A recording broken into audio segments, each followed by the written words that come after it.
Ebandeli ya semaine lamu na mabota na bino bipa nyonso bozili baku ya kolanda Mag FM esika to sepelaka kopesa bino ba information na lokota ya Lingala mbote na bino Congo Kinshasa Congo Brazzaville.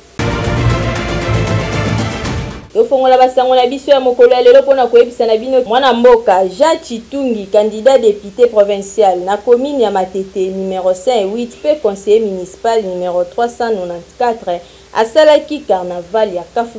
kuna na commune ya Matete elekalaki ndenge nini bolanda.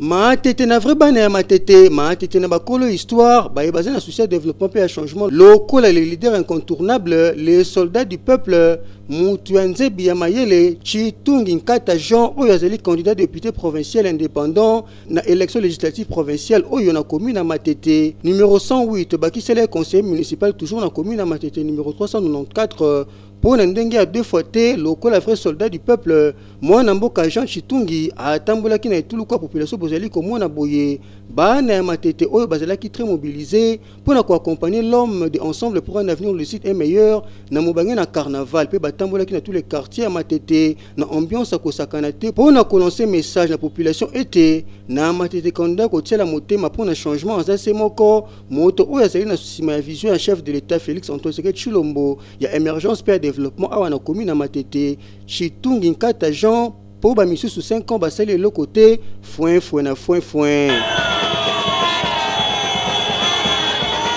pe point de chute ezalaki awa na quartier Kwenge et sika oyo wapi leader ya bana Matete Jean Chitungi azangaki maloba te na micro ya Mag FM. Impression ezaka que Matete mobima baza derrière nga baza ko soutenir nga vraiment massivement to lubaki na bango pour voter utile soko moni nombre ya bato bazali na sima na nga il faut comprendre yo moko donc naza molobeli na bango na provincial naza député provincial na Matete donc to ko défendre cause ya Matete tina suka bango moko ba ko sepela soki makambo ngekende liboso ka nde tozo senga nzambe kende liboso o nyonso ya na sima to wasima ngo na ko yebisa bana Matete kaka ke batalela ngai tango bakopona ngai na bimi oyo na kokende koloba na ensemble pona bango bakoyoka pe bakomona toza na besoin Matete na biso retrouver et la ta image nango ya Matete zalaka kala donc tokobunda na fin que Matete zonga image nango ya kala. Ah oui, bana ya Matete ngonga ekokia kosala bashoya malamu pour un avenir moko lucide pe meilleur avec moi na mboka Jean Chitungi pour na kolatisa commune na Matete lele ya sika ndenge belge tika kala kozipa mabulu kosilisa bosoto pe phénomène kuluna o tolobaki te tolobi pardon to mona na profondeur 100% information Malouba toujours. Maman Agnès Kabongombombo oyo azali candidate numéro 932 kuna na Lukunga asalaki descente na cité Mama Mobutu D pona kokabola bapani na babase na ye.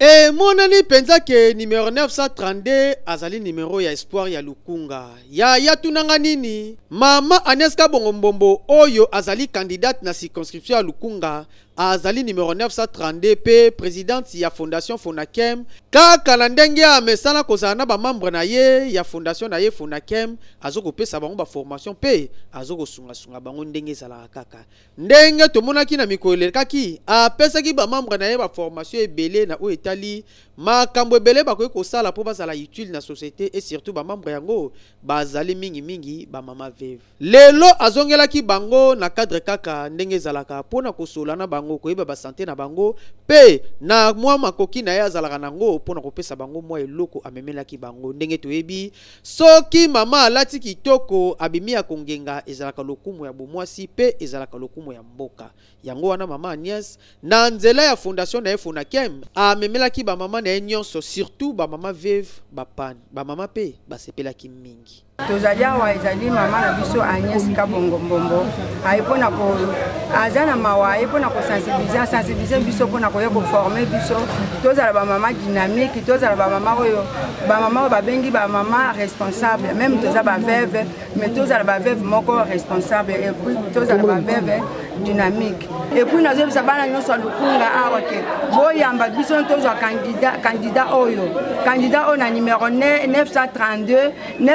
932 mutu moko te abosana yango ye nde akozala molobeli na biso kuna na parlement. Toyoki ndenge bamama balobi mpe basepeli. Mama Agnès Kabongo-Mbombo, candidate numéro 932 na circonscription à Lukunga, azali vraiment utile pour le développement ya mboka na biso République démocratique du Congo et surtout circonscription na ya Lukunga. Mama Agnès Kabongo-Mbombo numéro 932 yemrope alobi boyokai.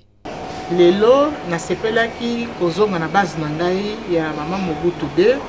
pona kokende ko fidéliser bango, kokende ko sensibiliser bango bayeba ke d'ici là c'est l'élection. Alors, soutenir Ngaï, payer sa chance, sa chance na ticket gagnant 932, la Lion de Lukunga, béret rouge, pour que lobby nango tozala. Ndeko! Oh, mon numéro 932, maman Agnès Kabongo-Mbombo, oh, bazobenga les 9 qui bougent. Les numéros de l'espoir de Lukunga, oyo, azali mutema malamu, na mukene azali kozwa, azali ko pesa ba formation, azali ko kabolelo rona ba maman et surtout, azali ko lutter pour le développement ya ba femme veuve et surtout classe moyenne. Yango wana ba famille nyonso na circonscription ya Lukunga balobi bango espoir na bango ezali kaka epa ya mama Agnès Kabongo-Mbombo le numéro 932 bango balobi bakopesa ye ba voix pe surtout ba assurer que akobima mère Eli ya circonscription ya Lukunga mama na biso Agnès Kabongo-Mbombo le numéro 932 les bérets rouges. Reprise ya affrontement entre forces armées à République démocratique du Congo FARDC na Mukuse na ba M23 kuna na Masisi na Nord Kivu ezongi lisusu.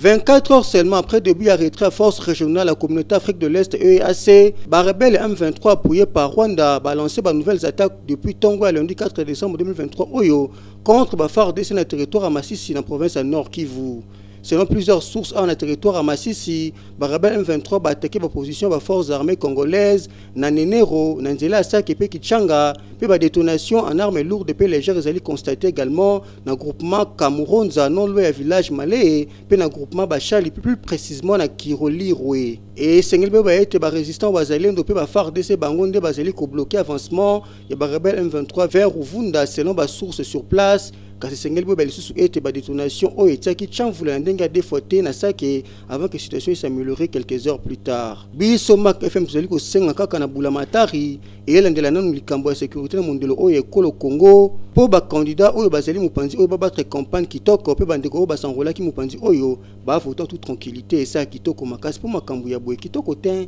100% information malouwa toujours. Lelo na ville province ya Kinshasa soki otamboli okozanga te kokutana na embouteillage po ekoma na ngolo kola bonjour.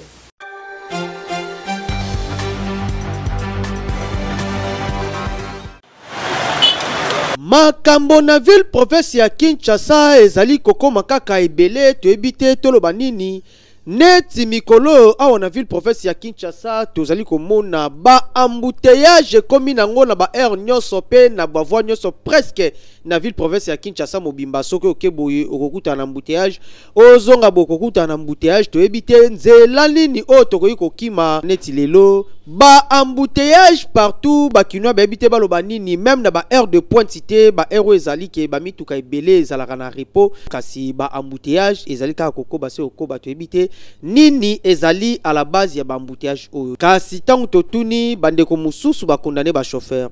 bango pe na ngambu na bango ba condamné ba PCR o ezali ba roulage kasi bandeko mususu balobi na ba chauffeur na ba PCR bango nyonso bazali à la base ya ba embouteillage oyo ezali kotungisa mikolo yo awa na ville province ya Kinshasa kasi to constater que mikolo kaka nde ba embouteillage yango ekomi ebele kasi na mikolo ezali koya ba embouteillage ezalaki mais o ekomi mikolo yo ezali koleka na bandeko bele kutu ba pesi makanti balobi soki likoki ezali bakoyi kosala même baso de mouton mususu kobakisa yango na ba carrefour mususu parce que ba chauffeur bazali kozanga na bango courtoisie kasi tozoyeba te tosala nini boyoka bango moko ndenge balobaki embouteillage oyo ezali ya ba croisement ba sortie omonde basala sortie mouton na Pascal normalement ba place oyo ba camion bimelaka boyi faut basala ba sortie mouton oba bima na se ba na facilité oliba ba obe ba ke na likolo biso to leki likolo na facilité na mona ba mbunge lelo bena pas facile Karameli. En tout cas, jamais vu. Alors tu évites donc que moi ma fête. Car la minute de rota décembre, il vous a ndé ni de tout le monde. On a fait ça bande on a pas montar que ba chauffeur français pour la maîtrise en zela parce qu'il y a beaucoup de gens mais la pour na ba que en zela te les appels pour la ba presser les appels pour la ba presser la biso on lui patience ça on a moni zela côté kanga mais moi ba be le groupe c'est réduit ba ko ba ke ba kangi yango kaja makasi ke mamu deje bandi banda 7h ti moment auto sala te tout monta ba te ba kita zanzi ba to sala tambouteage zele zate ce que fait pas ça là autre chose na ceux de moto de basaki de bosso au la ponga pour ponga dinga pas ça mboka ta mboka kama mabomo nde population na de mabola la faire sur population bon ba konza mboka na biso no ba konti nene botisha ka pays population de landa place mais biso de doit base ya mboka pour sa population okoya to otali ba ke pour leka toyoki bandeko ndenge balobi ndenge nayebisaki bino ke bandeko mosusu bazali kokondane baroulage bandeko mosusu bazali kokondane bachauffeur kasi biso moko toyebi ke baroulage baa na part ya responsabilité kasi bachauffeur mpe bazali na part ya responsabilité munene mpo bazali kozanga na bango courtoisie bazali kosala bafausse manœuvre bazali korespecte code de la route te kasi awa na ville province ya Kinshasa mpo bambouteillage oyo ezali koleka na bachauffeur na bandeko na biso baPCR bomekana kosala quelque chose mpo embouteillage esila awa na ville province ya Kinshasa tolobi bateki ya wenze ya Selembao bazali kolela makasi po salite eleki na wenze na bango et pourtant bafutaka ba taxe nyonso.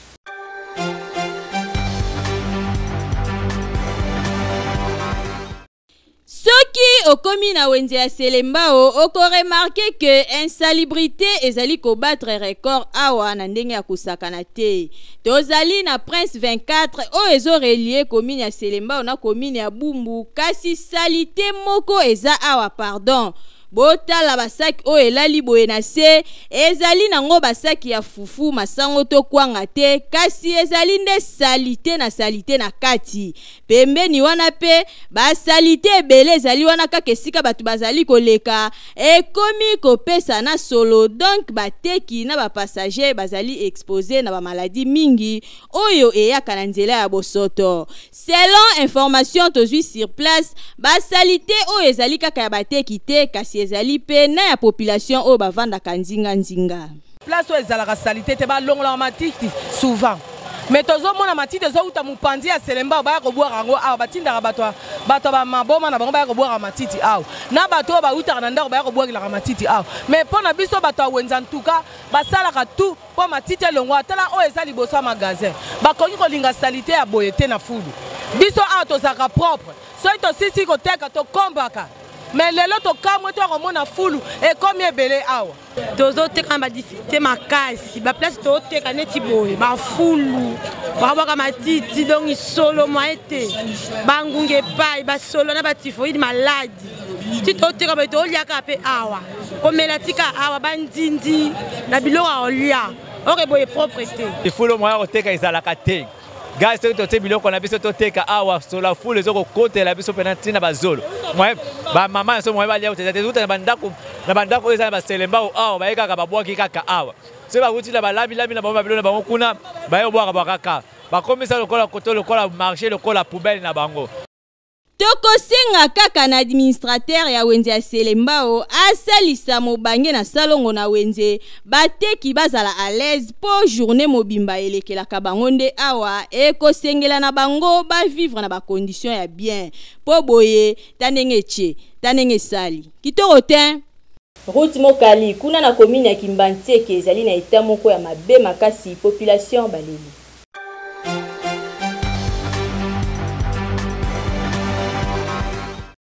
Route Mokali na commune ya Kimbanteke na quartier Mokali ezokende na kobeba kaka c'est-à-dire nzela oyo ebeba nango bandakala kasi ezwa mama na kara epa ya autorité ezoko balisusu kobeba kala te nzela oyo ekoexiste lisusu te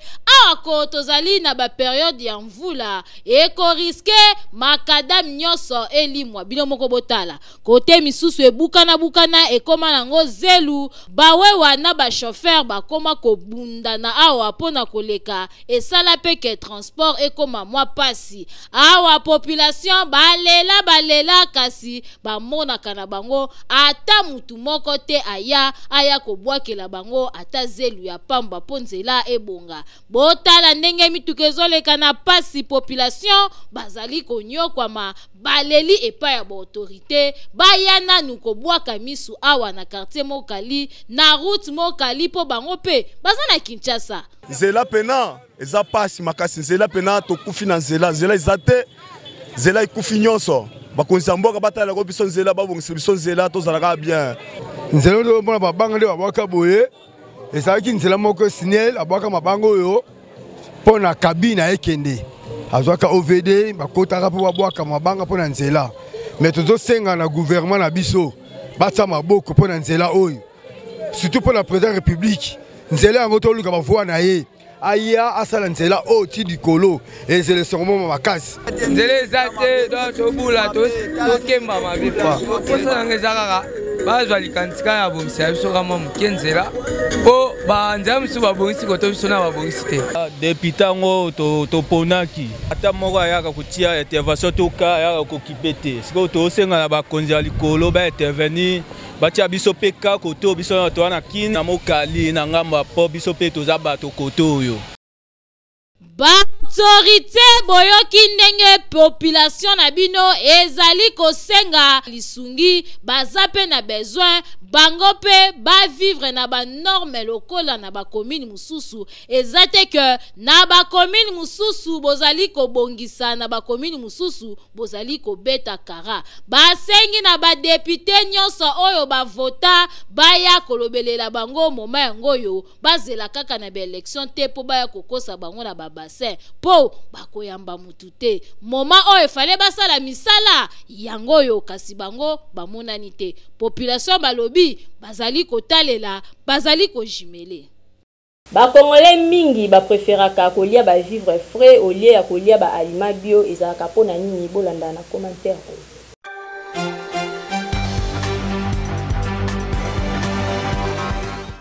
kolia bio, c'est-à-dire kolia biloko naturel o ezali na formol te ezalaka malamu mingi pona santé ya mutu a cause ya ba vitamine ya ba biloko wana ezala ba médecin ba rekomandaka na batu balia biloko o ezali bio kasi constat osali na ville province ya Kinshasa bakinois bazalaka na difficulté ya kolia biloko o ezali bio, c'est-à-dire bambisi ya mai, makayabu, mbisi ya kokauka, ndakala, pe biloko mususu nyonso wana, po biloko wana ezalaka talo mingi, bapreferaka kolia ba vivre frais lokola basoso, poisson, cuisse, pe biloko mususu po yango ezalaka moins cher. Kolia biloko o ezali bio ezali nango problème te kasi pasi ezalaka ke biloko yango ezali talo makasi oyo e permetaka bango te baye bakosomba na ba quantité po na libota na bango yango bakimaka na bango mbangu na ba formol po yango ezali moins cher avec 5000 10000 francs a kolia na ye na libota mobimba na place akende ko dépenser mbongo ebele pe biloko yango eza ya quantité ya muke na yango basengi na ba autorité baye bananu kotia banje ya malamu pona kopeshe bambisi ya mai po soki ezali ebele awa na ville province ya Kinshasa e ko permettre que ezala na talo moko ya se o ekosala ke population balia kitoko soki ezali te ekozala pasi bakobanda kokima kaka na formol boyoki ba receveur mingi bakoma na bango na système ya kofutisa mbongo ya ticket na se donc avant au mata opesi mbongo soki oboyi otikali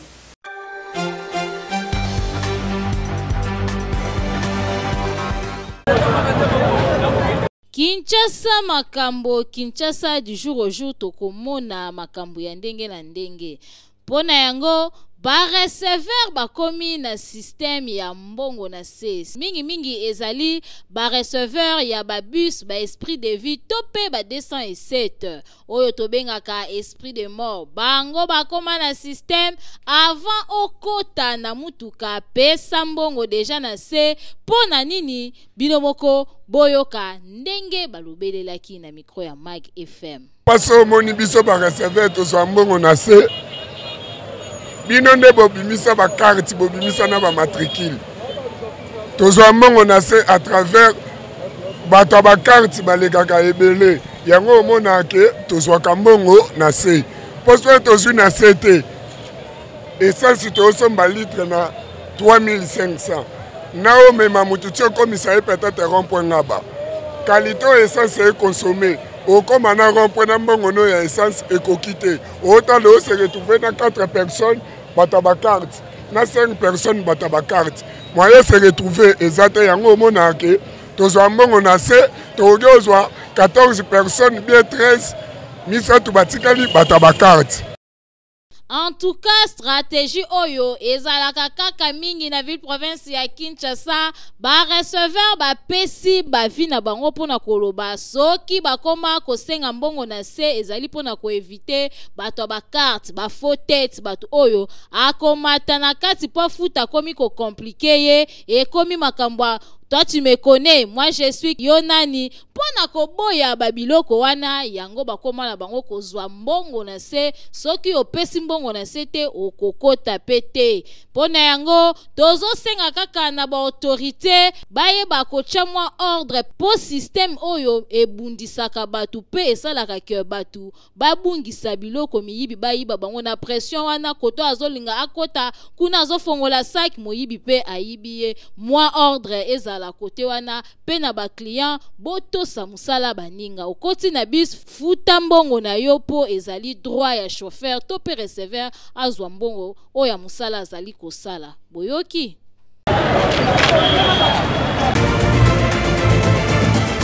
To continue Mag na biso na page rose oyo.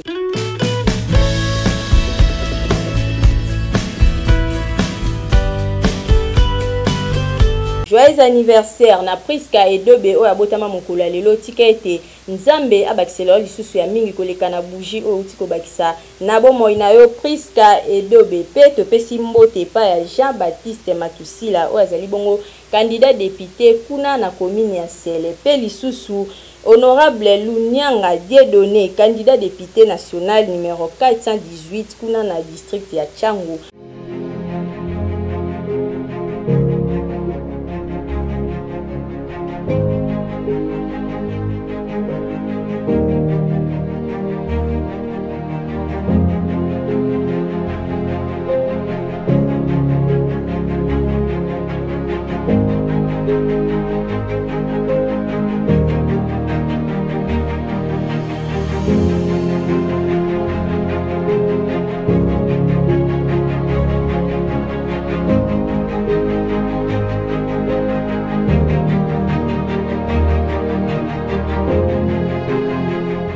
Sanité Raphaël Mwanza papa na Raphaëla mbote na lisusu yo zali molandi monene ya Mag FM ici que vous allez tikete bambote na biso e bana kokomela yo kasi na pesi merci et pas ya maître Malou Abili Cléophas mon boss o zali bongo président fondateur ya fondation Malou Mobimba. Ceux qui vont s'épérer qui na édition la biso ya mokola lelo bo pesa merci na équipe technique pe rédactionnelle au bazala ki wana pona kosela bino musala kitoko na sima ya caméra na zala ki na Florent Okita les caméramens professionnels yenda benda kinga bilili po bomona nga na banda kuna bino pe to zala ki assister et pas ya Lionel Ngolo kaka na cadre ya kotala ndenge ni musala ezali kosalema na montage principe ta papa na legri ya yende ya montaki ba image ya mokola lelo ngana bino to kutani lisusu po sale loko te